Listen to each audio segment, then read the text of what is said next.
Amados, mais uma vez nos colocamos na presença de Deus e agora pensamos que Nossa Senhora esteja conosco. Ave Maria, cheia de graça, o Senhor é convosco.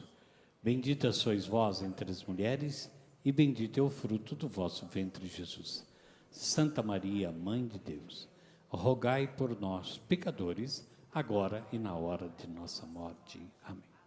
Amado e amada, sem perder muito tempo, eu me recorro aqui ao livro de Provérbios, capítulo 26, versículo 2, que diz assim: como um pássaro que foge e uma andorinha que voa, uma maldição injustificada permanece sem efeito.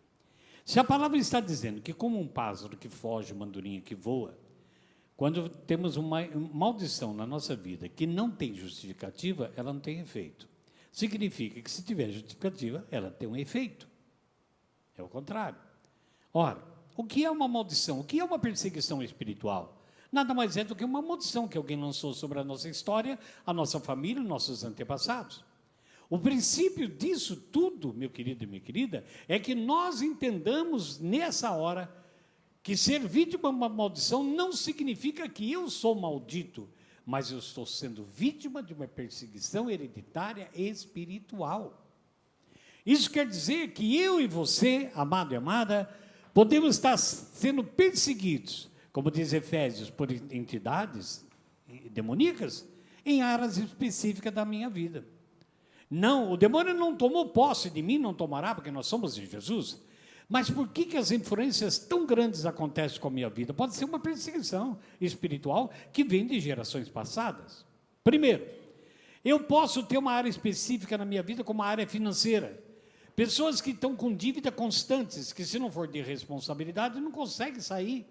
Fracassos repetitivos nas suas empresas e trabalhos. Perdas de bens repetitivos, constantes. É uma das perseguições. Uma outra área, a área familiar. Comportamentos das pessoas da nossa casa, vícios constantes. Divórcios. Separações de um filho, outro filho, outro filho, parece que todos casam e não dá certo. O que está acontecendo? Desestrutura total da família. Uma outra área, a saúde também, a saúde física. Doenças repetitivas, sara, volta, sara, volta. Crônicas, que não tem diagnóstico, você está doente e não tem diagnóstico. Pode ser uma perseguição espiritual. E na área espiritual, tentações mais frequentes em alguma área da minha vida, seja no defraudar alguém, na mentira ou até na sexualidade, que o demônio nos pega. Uma perseguição espiritual na nossa vida, amados, nós temos que entender que ela se dá por um pecado que não foi arrependido, que não foi confessado ainda. Nós precisamos acertar nossa vida com Deus. Precisamos colocar em Jesus Cristo, na cruz, pedindo que seu sangue e água que saíram de suas chagas nos banhe, e banhe também a nossa história e até nossos antepassados na eternidade. Uma maldição que eu posso trazer de heranças de antepassados, veja bem, se um dos meus ancestrais, e seu também, deu lugar na sua vida lá atrás a entidades demoníacas, eu hoje na minha família posso estar numa perseguição dessa maldição, que a maldição nada é do que uma perseguição espiritual, que se transmite segundo a palavra de filhos para filhos. Todo pecado tem uma culpa pessoal. Vamos dizer, por exemplo, que alguém teve um pai que foi adúltero, isso abriu uma brecha no adultério do pai, abriu uma brecha demoníaca na vida dele, do casamento, e deu legalidade, deu abertura para que as entidades estivessem trabalhando nessa área da vida, por esse pecado que não foi arrependido, não foi redimido, assim também nas gerações que vieram. E parece que sempre um da família, que nós chamamos de ovelha negra, faz exatamente o que aquele pai ou aquele avô fez.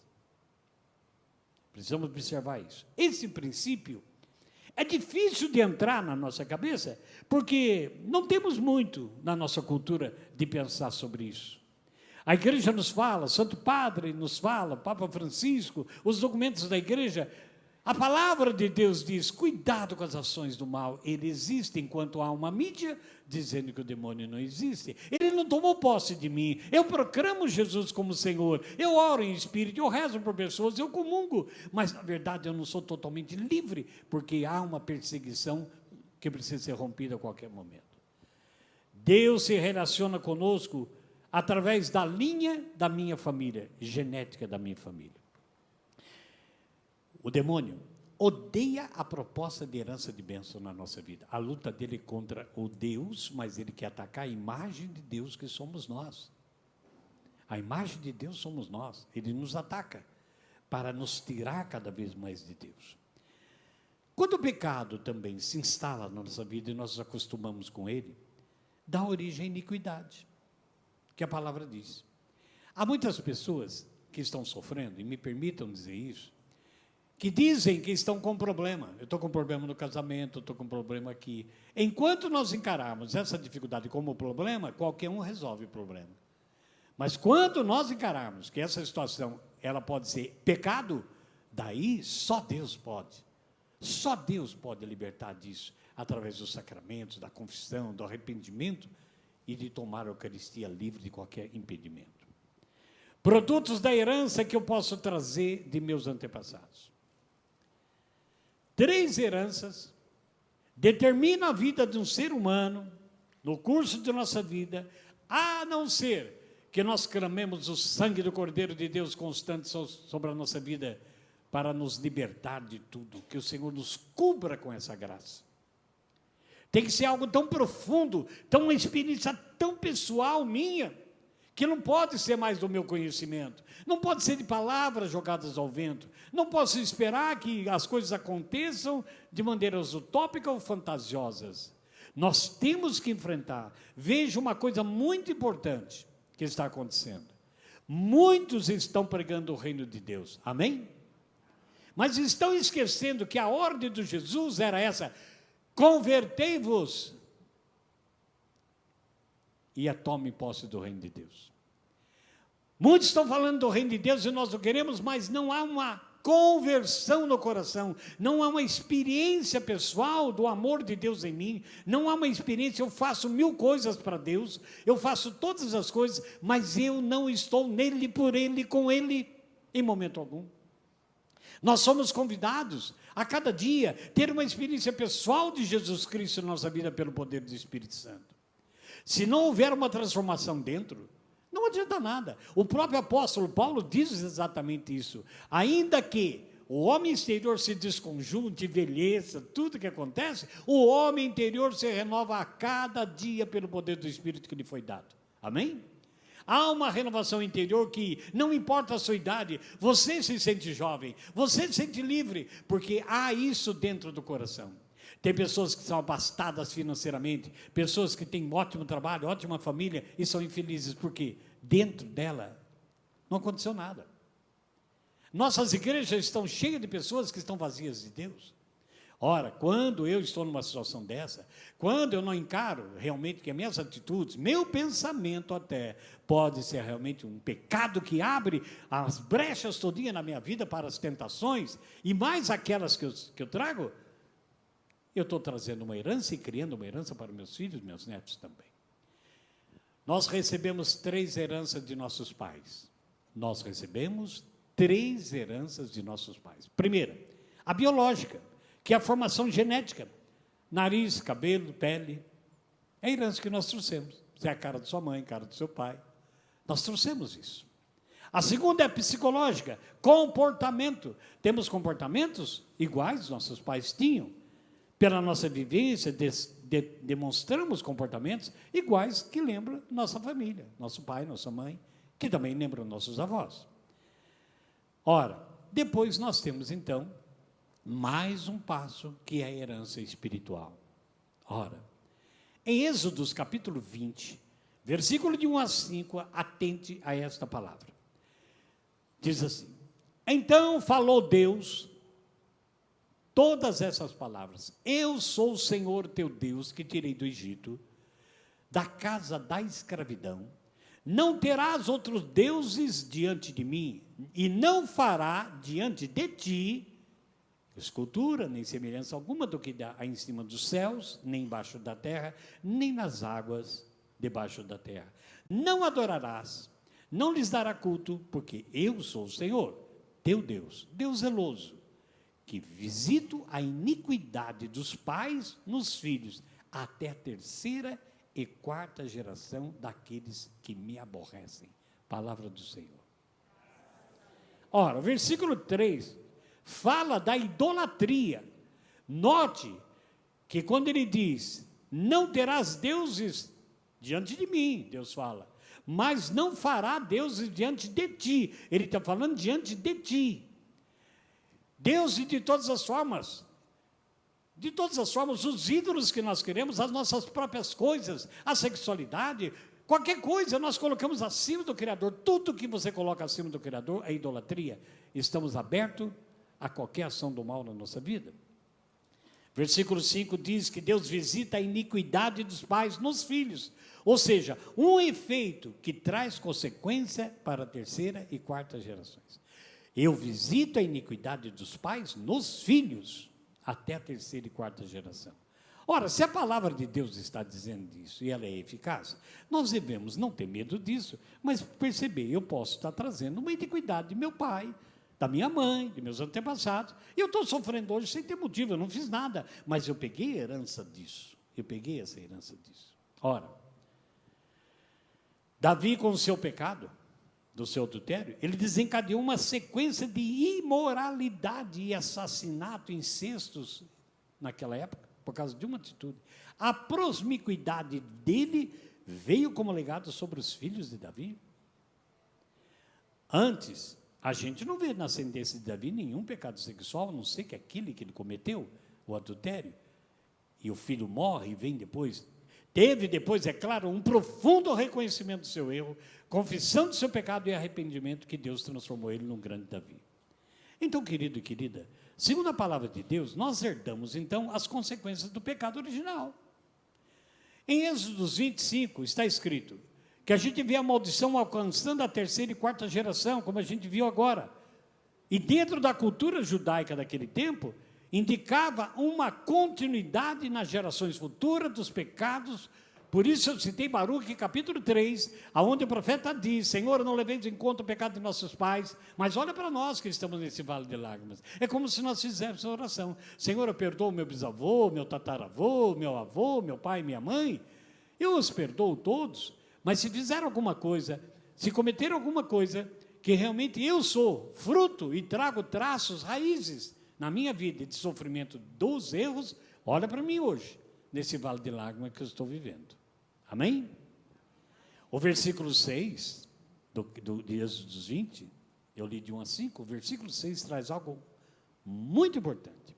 Se Deus está dizendo que Ele visita, Ele vê a iniquidade dos pais nos filhos até a terceira e quarta geração, lá no versículo 6, ele traz uma promessa para mim hoje, para você, que nós podemos tomar posse hoje, diante dessa palavra.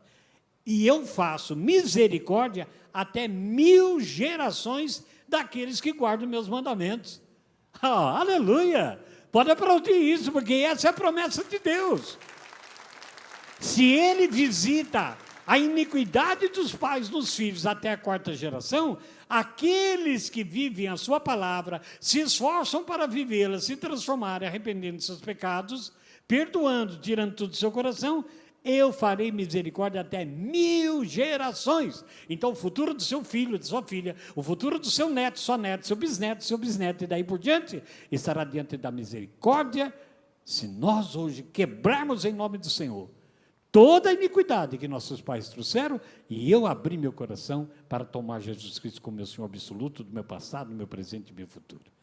As bênçãos que eu tenho na minha vida se refletem na vida de meus filhos, que passarão meus netos, que passarão meus bisnetos, até 1000 gerações. Mas os meus erros, o meu pecado, aquilo que eu faço errado, contrário à vontade de Deus, uma total desobediência à vontade de Deus, eu também passo para meus filhos, que passaram para meus netos, e eles não têm culpa disso. Mas há algo invisível dessa herança espiritual. Se eu trago traços físicos de meu pai e de minha mãe, que até lembram meus avós, Se eu traço traço psicológico em mim, dos temperamentos, meu pai e minha mãe, que me lembra até meu avô, minha avó, eu trago traços espirituais que eu não vejo, mas que me ocasionam prisões terríveis. Deus se relaciona comigo, com você, meu irmão, minha irmã, através das gerações, exigindo. Deus é graça, é misericórdia, mas Ele exige de mim e de você uma responsabilidade pessoal. Você não pode querer viver no pecado e na graça, você não pode querer estar vivendo no inferno e no céu constantemente. A responsabilidade é sua, você tem que lutar para abandonar a situação que te afasta de Deus, procurar ser mais fiel, mais obediente à palavra e mais praticante dessa palavra em todos os momentos. Ora, então o que nós estamos vendo aqui, irmãos? É que vai chegar um momento em que Deus vai visitar esses pecados que nós praticamos, as iniquidades que foram praticadas pelos meus pais, meus avós. Então daí eu preciso recorrer a Ele para que isso seja quebrado e resolver essas coisas até na eternidade. Senão, a terceira e quarta gerações vão pagar pelos erros. Não é Deus que castiga, é voluntário. Alguém tem que quebrar. Se meu pai, por ignorância, por falta de uma religiosidade mais profunda, ou por herança até de meu avô, minha avó, minha bisavó, que fazia macumbaria, que fazia espiritismo, que fazia benzimento, ele veio nessa daqui e chegou na minha vida que eu, Henrique, tive uma experiência pessoal com Jesus. Ah, não, está quebrado em nome do Senhor. Eu quero ser o terminal disso, para que minhas filhas, meus netos, meus filhos, meus netos, meus bisnetos, sejam abençoados na misericórdia infinita de Deus. Amém? Tem que parar. Nós não podemos passar para as gerações futuras aquilo que realmente está acontecendo conosco. A gente encontra legalmente na palavra de Deus a legitimidade bíblica para a gente poder dizer: eu quebro essa maldição em nome de Jesus. Eu não quero saber qual é, mas se eu trago tendências espirituais, que são perseguições espirituais na minha vida, enfermidades que não se curam, infelicidade de relação no casamento, a família, um casa, separa, o filho desse casamento casa e separa, o outro casa e separa. Quer dizer, pode até acontecer que um, dois separem, mas por que todo mundo não dá certo? Até os filhos dos filhos acabam casando e separando. Conheço uma família de 5 irmãos, só um que separou e o marido voltou, o resto estão separados com outro relacionamento. Uma dessas pessoas tem 4 filhos que casaram, separaram e estão em segunda união. E os outros todos nessa situação, casaram, separaram, seus filhos casaram, separaram. Aonde vai parar isso? O que está acontecendo? Será que eu não gostei, vou trocar? Ou será que lá atrás, na história dessa família, há realmente algo amaldiçoado de uma separação, de uma praga que não daria certo, que todos que viessem naquela geração seriam realmente infelizes no casamento? Não é a hora da raiva que a gente diz isso para uma filha rebelde? Quando você é casado, você vai pegar um marido pior que seu pai? Você não sabe o poder da palavra. A filha casa, tudo é bonito, e lá vem um marido que bebe, que faz sofrer, e nós choramos e lamentamos, às vezes a palavra saiu de nossa boca. E o filho gerado desse casamento perde o pai, se torna rebelde, também vai buscar consolo em outra pessoa e acaba separando. Tem que cortar alguma hora disso. Nós temos que entender isso. Não adianta só esperar um pregador para dizer: Satanás está saindo, Satanás isso está. Sim, tudo bem. E o que eu estou preenchendo a minha vida se não for com o sangue de nosso Senhor Jesus Cristo? Tem que haver uma roupagem nova na minha vida. Tem que haver uma transformação na minha vida. Todo pecado impõe um caráter, uma responsabilidade pessoal. Não permita, então, irmãos, não permita que a sua descendência seja atingida pelo demônio. Não permita. Através das maldições que rogaram sobre nós, e nós estamos transferindo. Eu estou tentando abrir nesse programa para você uma consciência passo a passo das gerações, a partir das gerações de Jesus. Que se teve erro lá atrás, nós temos um lugar no reino de Deus. Mas eu tenho que ter responsabilidade de enfrentar a mim mesmo. Todas as tendências que estão na nossa família, de prostituição, de adultério, de roubo, de mentira, tem uma raiz em algum lugar. Tem uma raiz em algum lugar. Conheço uma outra família que eram 4 irmãos. 4 irmãos, só tinha homens. Um deles, todos trabalhadores, honestos, com suas dificuldades, já falecidos todos. Um deles entrou numa vida desregrada de roubo, de assassinato, foi preso em penitenciárias de segurança máxima, saiu. Não sei se por causa da cadeia ou tendência também entrou na homossexualidade. Não sei se teve filhos, não sei se casou. Mas quando fomos orar e fazer uma retrospectiva da vida, lá atrás, não o pai deles, houve no tempo do avô, irmãos do avô, homossexuais, e decreto de que gerações futuras não seriam verdadeiros homens. Dos outros 3 irmãos que eu tomei conhecimento, um casou 2 vezes, e seus filhos, a maioria deles se separaram e casaram de novo. O outro teve 2 filhos, que se tornaram como o tio, desregrados em roubo na sociedade. Ora, quando nós ficamos vendo isso, por mais que esse pai tenha educado esses 2 filhos, por que o tio deles está assim e eles estão na mesma situação do tio? Sendo que o pai trabalhava e tinha um grande armazém. Ora, alguma coisa está acontecendo aqui. Uma falta de Deus em primeiro lugar. E segundo, uma renúncia total de que estamos trazendo, ou em um ou no outro, uns traços de espiritualidade, de perseguição espiritual. Eram pessoas que iam à missa? Eram, isso não quer dizer nada. Não tem experiência de Deus, não tem renúncia, não tem conversão. Faz a celebração que, pela misericórdia de Deus, dá muita graça, é claro, eu entendo isso. Mas a pessoa continua sofrendo, então está faltando uma coisa. Porque a alegria que Jesus disse, eu vim para a sua alegria ser completa, e quando nós vemos o apóstolo Paulo dizendo que a graça de Deus me basta, por isso já não sou eu que vive, é Cristo que vive em mim, era uma explosão de dentro para fora de alguém que encontrou Deus e não tinha mais lamentação nenhuma. Será que nós não podemos tomar posse disso, já que Paulo está no nosso tempo e não no Antigo Testamento? Está depois de Jesus? É claro que sim. É claro que sim. Há famílias que têm casos de câncer, e geneticamente, os genes vai passando. Minha mãe morreu de câncer, a mãe dela morreu de câncer, a tia dela morreu, a irmã dela, minha tia, e vai embora. Na minha comunidade eu tive uma cofundadora que faleceu de câncer, mas o pai morreu de câncer, a irmã dela morreu depois dela, o pai dele morreu de câncer. Então, há algo genético também nessa área, que tem que ser cortado em nome de Jesus a qualquer hora, nem que seja uma doença que os médicos não destruíram, a ciência não descobriu a cura até agora. Há pessoas que têm na família sofrimento com alcoolismo, porque lá atrás o avô bebia, o tio bebeu, hoje bebo eu, acabou com a minha filha. Gente, eu sei o que Jesus fez na minha vida, eu sei o que Ele fez na minha vida. Eu sempre falo assim, de uma brincadeira, que eu bebia que nem uma égua desdentada, de tanto que eu bebi, embora tinha ótimos empregos, e ganhei muitos, mas nunca sobrava nada. Quando Jesus mudou minha vida, depois de beber durante 16 anos, de beber só cachaça, não queria beber outra coisa, porque eu não sabia que eu estava doente, a conversão da minha vida fez eu me jogar em Jesus. Quando eu soube que a minha filha mais velha gostava de tomar 1 ou 2 cervejas aos domingos, eu entrei em pânico.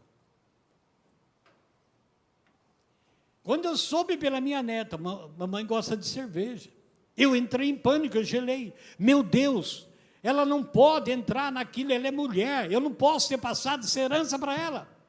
Chamei minha filha, rezei, renunciei, pedi perdão, porque eu posso até ter gerado ela bêbado e ter passado isso para ela.